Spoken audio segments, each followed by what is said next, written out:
വീണ്ടും ക്രിസ്ത്യാനികൾ വോട്ട് ചെയ്താൽ ബി ജെ പിയുടെ നില മെച്ചപ്പെടും. അങ്ങനെ ക്രിസ്ത്യാനികൾ മനോരമയെ ധിക്കരിച്ചുകൊണ്ട് ബി ജെ പിക്ക് വോട്ട് ചെയ്യുമോ എന്ന് വല്ലാത്ത ഒരു ആശങ്കയിലായിരുന്നു മനോരമയുടെ പത്രാധിപർ. 1,06,24,371 വോട്ടർമാരുള്ള ഒരു പത്രം നിസ്സാരമായ പത്രമാണ്.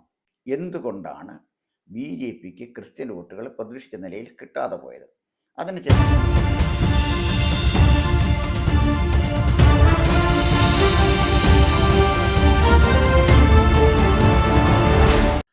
തദ്ദേശ സ്വയംഭരണ സ്ഥാപനങ്ങളിലേക്കുള്ള തെരഞ്ഞെടുപ്പ് പ്രഖ്യാപിച്ച നാൾ മുതൽ മലയാള മനോരമ പത്രാധിപര് അസ്വസ്ഥനായിരുന്നു. അദ്ദേഹത്തിൻ്റെ അസ്വസ്ഥതയ്ക്ക് കാരണം ഈ തെരഞ്ഞെടുപ്പിൽ ബി ജെ പി മെച്ചപ്പെട്ട പ്രകടനം കാഴ്ചവെക്കുമോ എന്ന വല്ലാത്ത ആശങ്ക അദ്ദേഹത്തിനുണ്ടായിരുന്നു. എന്തായാലും തെരഞ്ഞെടുപ്പ് ഫലം വന്നു. മലയാള മനോരമ പത്രാധിപരുടെ മനസ്സിൽ കുളിർമഴ പെയ്യിച്ചുകൊണ്ട് ഒരു കാര്യം വ്യക്തമായി: ബി ജെ പി പ്രതീക്ഷിച്ച നിലയിൽ ഉയർന്ന വിജയം കരസ്ഥമാക്കാൻ കഴിഞ്ഞില്ല. കാരണം ഈ അദ്ദേഹത്തിൻ്റെ മനസ്സ് അസ്വസ്ഥമാകാൻ ഒരു കാരണമുണ്ട്. 2024 പാർലമെൻറ്റ് തിരഞ്ഞെടുപ്പ് നടത്തുമ്പോൾ മലയാള മനോരമ വളരെ ശാസ്ത്രീയമായ ഒരു സർവേ നടത്തി. ആ സർവേയിൽ കണ്ടെത്തിയ ഫലം തൃശ്ശൂർ പാർലമെൻറ്റ് നിയോജക മണ്ഡലത്തിൽ ബി ജെ പി 3-ാം സ്ഥാനത്ത് എത്തും എന്നായിരുന്നു. ഫലം വന്നു. 75,000 വോട്ടിൻ്റെ ഭൂരിപക്ഷത്തിൽ സുരേഷ് ഗോപി എന്ന ബി ജെ പി സ്ഥാനാർത്ഥി ജയിക്കുകയും ചെയ്തു. ഇതോടുകൂടി മനോരമയുടെ കാപട്യം മാത്രമല്ല, അവർ നടത്തുന്ന സർവേയുടെ അശാസ്ത്രീയതയും തെളിഞ്ഞു. അങ്ങനെ നാണം കെട്ട് വല്ലാത്തൊരു പരുവത്തിൽ നിൽക്കുന്ന ഘട്ടത്തിലാണ് ഈ ലോക്കൽ ബോഡി തെരഞ്ഞെടുപ്പ് നടക്കുന്നത്, തദ്ദേശ സ്വയംഭരണ സ്ഥാപനങ്ങളിലേക്കുള്ള തെരഞ്ഞെടുപ്പ് നടക്കുന്നത്. ഈ തെരഞ്ഞെടുപ്പ് നടക്കുമ്പോൾ വീണ്ടും ക്രിസ്ത്യാനികൾ വോട്ട് ചെയ്താൽ ബി ജെ പിയുടെ നില മെച്ചപ്പെടും.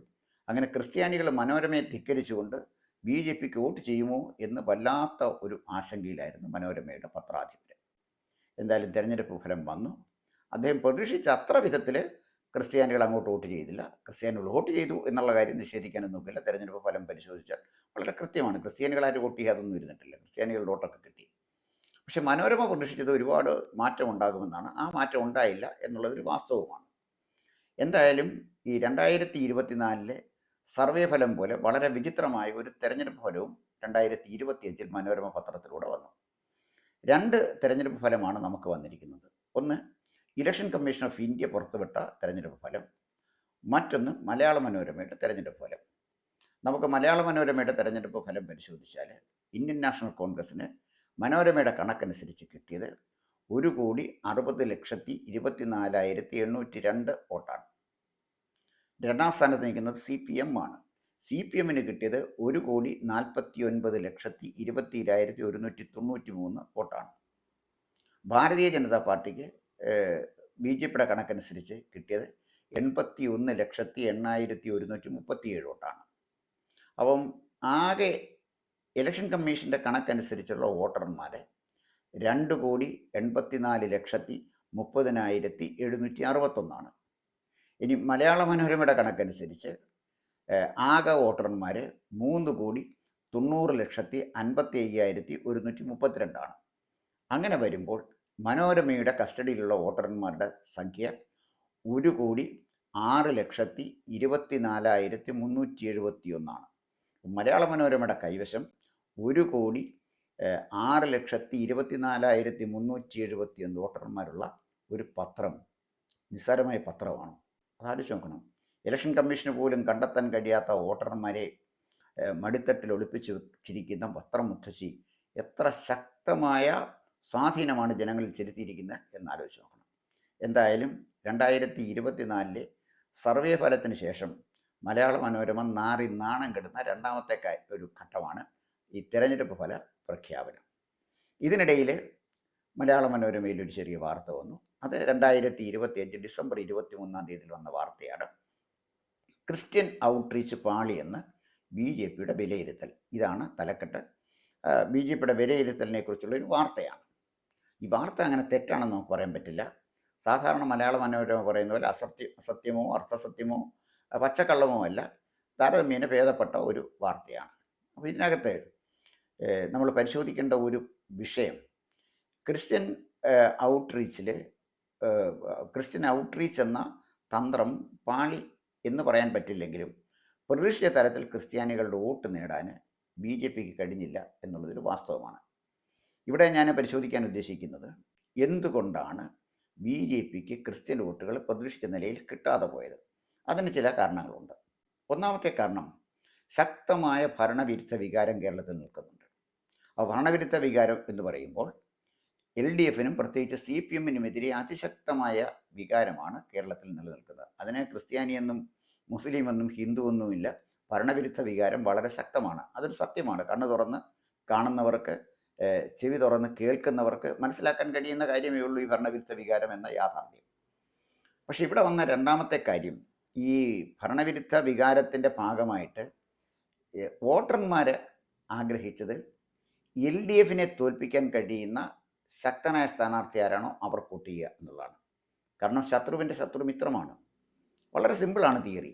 അങ്ങനെ സി പി എമ്മിനെ തോൽപ്പിക്കാൻ കഴിയുന്ന സ്ഥാനാർത്ഥികൾക്ക് വോട്ട് ചെയ്തപ്പോൾ സി പി എമ്മിനെ തോൽപ്പിക്കാൻ യു ഡി എഫിനെ കഴിയൂ എന്ന് വോട്ടർമാർ ധരിച്ചാൽ എന്ത് തെറ്റാണുള്ളത്? അങ്ങനെ യു ഡി എഫിൻ്റെ സ്ഥാനാർത്ഥികൾ നല്ല തലത്തിൽ ജയിച്ചു വരികയും ചെയ്തു. അതാണ് ഒന്നാമത്തെ കാര്യം. രണ്ടാമത്തെ കാര്യം, നമ്മളിനി സ്ഥാനാർത്ഥികളുടെ ലിസ്റ്റ് എടുത്ത് നോക്കി. ഈ സ്ഥാനാർത്ഥികളുടെ ലിസ്റ്റ് എടുത്ത് നോക്കാമെങ്കിൽ ബി ജെ പിയുടെ സ്ഥാനാർത്ഥികളിലെ ജനസമ്മതരായ സ്ഥാനാർത്ഥികളൊക്കെ ജയിച്ചിട്ടുണ്ട്. പക്ഷേ നല്ല ജനസമ്മതരായ സ്ഥാനാർത്ഥികളെ കണ്ടെത്തി പഞ്ചായത്ത് വാർഡുകളിലോ അല്ലെങ്കിൽ മുനിസിപ്പൽ കോർപ്പറേഷൻ വാർഡുകളിലോ ബ്ലോക്ക് പഞ്ചായത്ത്, ജില്ലാ പഞ്ചായത്ത്, ഡിവിഷനുകളിലോ ഒന്നും നിർത്താൻ കാര്യമായ ഒരു പ്രവർത്തനം നടത്താൻ ബി ജെ പിക്ക് കഴിഞ്ഞില്ല. ഒരുപക്ഷെ സമയപരിമിതിയായിരിക്കാം. എന്തായാലും ശരി, ബി ജെ പിയുടെ സ്ഥാനാർത്ഥികൾ ജനസമ്മതരായ സ്ഥാനാർത്ഥികളിൽ നിന്നിടത്തൊക്കെ ജയിച്ചു കയറി എന്നുള്ളതിൻ്റെ ഏറ്റവും നല്ല ഉദാഹരണമാണ് 50 സീറ്റ് തിരുവനന്തപുരത്ത് പിടിക്കാൻ കഴിഞ്ഞത്, 12 സീറ്റ് കൊല്ലം മുനിസിപ്പൽ കോർപ്പറേഷന് പിടിക്കാൻ കഴിഞ്ഞത്, 13 സീറ്റ് കോഴിക്കോട് കോർപ്പറേഷന് പിടിക്കാൻ കഴിഞ്ഞത്. അതൊരു നിസ്സാര കാര്യമല്ല. കണ്ണൂരും 4 പേരെ ജയിപ്പിക്കാൻ അവർക്ക് കഴിഞ്ഞു. അപ്പോൾ പട്ടണ മേഖലയിൽ, നഗരമേഖലകളിൽ ബി ജെ പി നന്നായിട്ട് സ്വാധീനം ചെലുത്തിയത് കൊണ്ടും നല്ല സ്ഥാനാർത്ഥികളെ കണ്ടെത്തി മത്സരിപ്പിക്കാൻ കഴിഞ്ഞതുകൊണ്ടുമാണ് ഈ വിജയം നേടിയത്. പക്ഷേ തെരഞ്ഞെടുപ്പ് ആകെ പരിശോധിക്കുമ്പോൾ ബി ജെ പി നേതൃത്വം പ്രതീക്ഷിച്ച, അല്ലെങ്കിൽ ജനങ്ങൾ പ്രതീക്ഷിച്ച ഒരു നിലവാരത്തിലേക്ക് എത്താൻ ബി ജെ പിക്ക് കഴിഞ്ഞില്ല എന്നുള്ള വാസ്തവം നമുക്ക് കണ്ണടച്ചിട്ട് കാര്യവുമില്ല. അപ്പോൾ ആ രണ്ടാമത്തെ കാര്യം ഇതാണെങ്കിലും മൂന്നാമത്തെ കാര്യം, ബി ജെ പിയുടെ സംഘടനാ സംവിധാനം പ്രതീക്ഷിച്ച നിലയിൽ ഉയർന്ന് പ്രവർത്തിച്ചില്ല എന്നുള്ളതാണ്. വീടുകളിൽ വോട്ട് ചോദിക്കാൻ പോവുക എന്നുള്ളതല്ല, തെരഞ്ഞെടുപ്പിന് മുമ്പ് തന്നെ ജനങ്ങളുമായിട്ട് നല്ല സൗഹൃദം പുലർത്താൻ കഴിയുന്ന പ്രാദേശിക നേതാക്കന്മാർ ബി ജെ പിയിൽ ഉണ്ടാകണം. എങ്കിൽ മാത്രമേ ജനങ്ങളുമായിട്ട് ബന്ധപ്പെട്ട് അവരുടെ വിശ്വാസം ആർജിക്കാൻ കഴിയുള്ളൂ. അതിന് പറ്റുന്ന പ്രാദേശിക നേതൃത്വത്തെ വളർത്തിയെടുക്കാൻ നിർഭാഗ്യവശാൽ ഇന്ന് വരെ ബി ജെ പി കഴിഞ്ഞിട്ടില്ല. മാറി മാറി ബി ജെ പിയുടെ നേതൃത്വത്തിലെത്തിയ ഒരു പ്രസിഡന്റുമാരും അതിന് ശ്രമിച്ചിട്ടുമില്ല. അവർ ഗ്രൂപ്പ് വളർത്തുന്ന തിരക്കിലായിരുന്നു, അല്ലെങ്കിൽ തെരഞ്ഞെടുപ്പുമായിട്ട് ബന്ധപ്പെട്ട് വരുന്ന പാർട്ടി ഫണ്ടുണ്ട്, അതിൻ്റെ തിരക്കിലാണ്. പാർട്ടി ഫണ്ട് വളരെ ആകർഷണീയമായ ഒരു കാര്യമാണല്ലോ. അപ്പോൾ പാർട്ടി ഫണ്ട് എന്ന ചക്കരക്കുടത്തിൽ കൈയിട്ട് നക്കിക്കൊണ്ടിരുന്ന ആളുകളാണ് പല ആളുകളും ബി ജെ പിയിൽ ഉണ്ടായിരുന്നത്. അപ്പം പാർട്ടി ഫണ്ട് ഒരു വരുമാന മാർഗവും ഒക്കെ ആയി കഴിഞ്ഞപ്പോൾ അവരെ സംബന്ധിച്ചിടത്തോളം തെരഞ്ഞെടുപ്പ് ഫലം ഒരു പ്രസക്തമല്ലാത്ത കാര്യമായിട്ട് മാറി. അങ്ങനെ കുത്തഴിഞ്ഞ ഒരു സംഘടനാ സംവിധാനത്തിന് 2025 പെട്ടെന്ന് അത്ഭുതങ്ങളൊന്നും സൃഷ്ടിക്കാൻ കഴിയില്ല. ആടിമുടി ഉടച്ച് വാർക്കാതെ ബി ജെ പിക്ക് കേരളത്തിൽ നിലനിൽക്കാൻ കഴിയില്ല എന്നുള്ളതൊരു വാസ്തവമാണ്. ഇതാണ് മറ്റൊരു പ്രധാനപ്പെട്ട കാര്യം. പിന്നെ എൻ ഡി എ എന്നൊക്കെ പറയുമ്പോൾ എൽ ഡി എഫ് പോലെ, അതല്ലെങ്കിൽ യു ഡി എഫ് പോലെ ഒരു ശക്തമായ മുന്നണി സംവിധാനമല്ല. ഇപ്പോൾ യു ഡി എഫിനെ എടുക്കാമെങ്കിൽ വളരെ ശക്തരായ പിന്നെ പാർട്ടികൾ അവരുടെ കൂടെ ഉണ്ട്. ഏറ്റവും പ്രധാനപ്പെട്ട ലീഗിനെ തന്നെ എടുത്താൽ മതിയല്ലോ. ചെറിയ ചെറിയ പോക്കറ്റുകളിലും സ്വാധീനമുള്ള പാർട്ടികളെ ഒന്നിപ്പിച്ച് നിർത്താൻ യു ഡി എഫിന് കഴിഞ്ഞു. എൽ ഡി എഫിനെ സംബന്ധിച്ചിടത്തോളം സി പി ഐ ഒഴിച്ചു നിർത്തിയാൽ മറ്റ് പാർട്ടികളൊക്കെ താരതമ്യേന ദുർബലരായിരുന്നുവെങ്കിലും ചില പോക്കറ്റുകളിൽ സ്വാധീനമുള്ളവരെയൊക്കെ സി പി എമ്മിനും ചേർത്ത് നിർത്താൻ കഴിഞ്ഞു. പക്ഷേ എൻ ഡി എ എന്ന് പറയുന്നത് ഒരു ഒറ്റയാൾ പട്ടാളമാണ്. എൻ ഡി എയുടെ കൂടെ കളത്തിലിറങ്ങിയത് ബി ഡി ജെ എസ് മാത്രമാണ്. ബി ഡി ജെ എസ് ഇന്നും ഒരു പൊളിറ്റിക്കൽ പാർട്ടിയായിട്ട് മാറിയിട്ടില്ല എന്നുള്ളതാണ് വാസ്തവം. എസ് എൻ ഡി പി യോഗത്തിൻ്റെ ബാനിൽ പ്രവർത്തിക്കുന്ന ഒരു സംഘടന എന്നുള്ളതിനപ്പുറത്തേക്ക് ഒരു രാഷ്ട്രീയ പാർട്ടിയായിട്ട് മാറാനോ രാഷ്ട്രീയ സംഘടനാ സംവിധാനം ഉണ്ടാക്കാനോ നിർഭാഗ്യവശാൽ ബി ഡി ജെ എസിൻ്റെ നേതൃത്വത്തിന് കഴിഞ്ഞിട്ടില്ല. എസ് എൻ ഡി പി യോഗം വിളിച്ചാൽ ആളുകൾ വരും. അതിനപ്പുറത്തേക്ക് അവരെ പൊളിറ്റിക്കലൈസ് ചെയ്യുന്ന കാര്യത്തിൽ ബി ഡി ജെ എസ് നേതൃത്വം കാര്യമായി മുന്നോട്ട് പോകാൻ കഴിഞ്ഞു എന്നെനിക്ക് തോന്നുന്നില്ല. തീർച്ചയായിട്ടും ബി ഡി ജെ എസ് ചില കാര്യങ്ങൾ ചെയ്തിട്ടുണ്ട്. പക്ഷേ അത് സയൻറ്റിഫിക്കായിട്ട് സിസ്റ്റമാറ്റിക്കായിട്ട് അത് BDJSന് ചെയ്യാൻ കഴിഞ്ഞില്ല എന്നുള്ളതാണ് യാഥാർത്ഥ്യം. പിന്നെ ഈ തദ്ദേശ സ്വയംഭരണ സ്ഥാപന തെരഞ്ഞെടുപ്പിൽ BJP സ്വീകരിച്ച തെരഞ്ഞെടുപ്പ് തന്ത്രം എന്താണ്? നമ്പർ 1, ശബരിമല സ്വർണ്ണപ്പാളിയുടെ പുറകെ പോകാതെ വികസനം മുന്നോട്ട് വെച്ചു. അത് വളരെ നന്നായി എന്നുള്ളതാണ് എൻ്റെ വ്യക്തിപരമായ അഭിപ്രായം. ശബരിമല സ്വർണ്ണപ്പാളിയുമായിട്ട് ബന്ധപ്പെട്ട കാര്യങ്ങളെല്ലാം UDF പറഞ്ഞു കഴിഞ്ഞു. LDFനെ വിറപ്പിക്കാൻ പറ്റി പോറ്റിപ്പാട്ടിന്. പിന്നെ സ്വർണം കട്ടതിനെക്കുറിച്ച് പോറ്റിയെ കേറ്റിയെ സ്വർണം ചെമ്പായി മാറ്റിയേ എന്ന പാട്ട് കേരളത്തിൽ മുഴുവൻ പ്രചാരം നേടി. ഈ പാട്ട് കേട്ട് സഖാക്കൾ എന്തിനാണ് ചുവപ്പ് കണ്ട കാളെ പോലെ വിളറിയെടുക്കുന്നത്? നല്ല പാട്ടുകൾ നിങ്ങൾ ഉണ്ടാക്കിയാൽ പോരെ. പാട്ട് കൊണ്ടല്ല സഖാക്കളെ പിന്നെ തോറ്റുപോയത്. സ്വർണം കട്ടത് കൊണ്ടാണ് തോറ്റത്. കട്ടത് സഖാക്കളായതുകൊണ്ടാണ് തോറ്റത്. അതാർക്കാ നിഷേധിക്കാൻ കഴിയുന്നത്? സ്വർണം കട്ടത് സഖാക്കളല്ല എന്ന് പറയാൻ പറ്റുമോ നമുക്ക്? അപ്പം അതുകൊണ്ടാണ് തോറ്റുപോയത്. പക്ഷേ പാട്ട് ജനങ്ങളിൽ ഉണ്ടാക്കിയ ഒരു ഇമ്പാക്റ്റ് കണ്ടപ്പം അവർക്ക് ആകപ്പാടെ വിളറി പിടിച്ചു എന്നുള്ളൊരു വാസ്തവം തന്നെയാണ്.